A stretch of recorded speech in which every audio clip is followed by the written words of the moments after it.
Bonjour, soyez les bienvenus dans cette 48e capsule, donc sur YouTube ou sur notre nouvelle chaîne odyssée.com où vous pouvez voir donc nos 500 audios d'hypnose de méditation sans être embêté par les publicités. Donc je vous invite à vous abonner sur odyssée.com. Donc 48e capsule, le sujet aujourd'hui concerne une demande qui m'a été faite dans les commentaires, à savoir le sujet de la patience.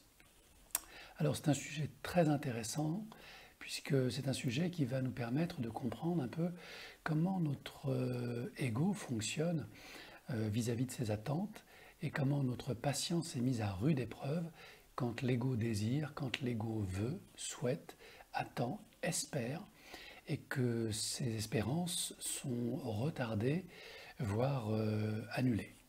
Donc en fait, l'ego a besoin de se projeter. Il est très sensible et il a tout à fait peur d'une chose évidente, c'est que son existence ne soit pas reconnue. Donc si vous êtes entouré de personnes dont l'ego s'exprime beaucoup, dites-vous que ce n'est pas forcément de l'agressivité, c'est peut-être simplement des personnes très anxieuses et qui ont surtout besoin de reconnaissance.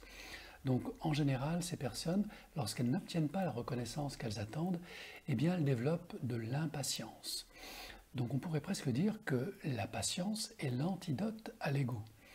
Effectivement, on apprend aux enfants dès le plus jeune âge à retarder une satisfaction pour obtenir de meilleurs résultats, et soit parce que le moment n'est pas venu de consommer des bonbons, de regarder la télévision, de jouer à la tablette, et auquel cas on leur demande de faire preuve de patience. Il faut bien comprendre que l'ego chez l'enfant est très développé, et que par définition, ce sentiment d'impatience est naturel. Donc on comprend bien comment les deux sont liés. Lorsque l'on devient adulte, eh bien la vie nous enseigne la patience.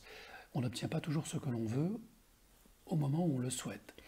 Et plus la personne, je dirais, a travaillé dans son enfance, entourée de parents aimants, cette stratégie de la patience, plus l'adulte devient serein, plutôt stratège, et comprend que parfois il est intéressant de ne pas consommer tout de suite le plaisir ou la satisfaction pour avoir de meilleurs résultats un peu plus tard.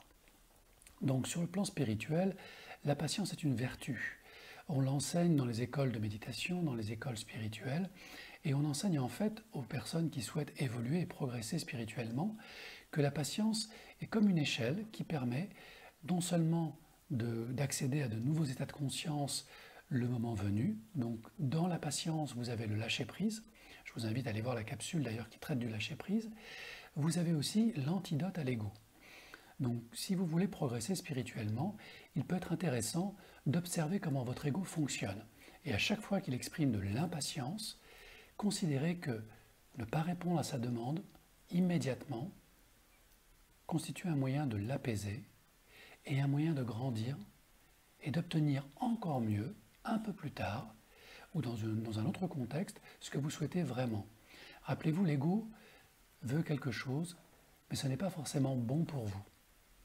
C'est bon pour sa satisfaction immédiate, le plaisir, le pouvoir, la réassurance, mais ce n'est peut-être pas bon spirituellement pour vous, car ça va créer de la tension, du stress, et aussi aggraver, je dirais, le regard que les autres peuvent porter sur vous, et à terme, aggraver votre propre regard sur vous-même et donc nourrir votre culpabilité ou votre sentiment de culpabilité. À vouloir aller trop vite, on peut tout simplement échouer à atteindre l'objectif que l'on s'était fixé. Donc, cultiver la patience, c'est cultiver l'esprit, c'est diminuer la pression de l'ego et donc avancer plus sereinement vers un objectif concret qui va vous nourrir et vous permettre d'être qui vous voulez être vraiment. Les gens patients ont une force, une puissance intérieure insoupçonnée. Pour les gens égotiques, ils sont soit fainéants, soit paresseux, soit faibles. C'est une erreur de jugement. Les gens patients sont des gens forts, puissants, qui savent que le moment n'est pas venu, que chaque chose arrive au bon moment et qu'il faut parfois simplement écouter, ressentir le flux de la vie pour s'harmoniser avec lui. Et ce qui n'est pas donné maintenant sera donné plus tard, et de manière beaucoup plus agréable, car vous serez totalement disposé à en profiter sans aucune culpabilité. Donc il peut être parfois stratégiquement intelligent d'être patient pour profiter pleinement, en soi-même et avec les autres, des trésors que la patience vous aura transmis.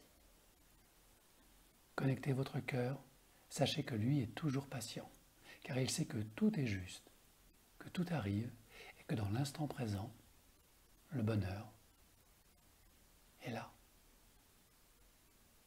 Patience et longueur de temps font plus que force ni que rage. Ça vous rappelle quelque chose? Merci à Molière de nous le rappeler. Namasté.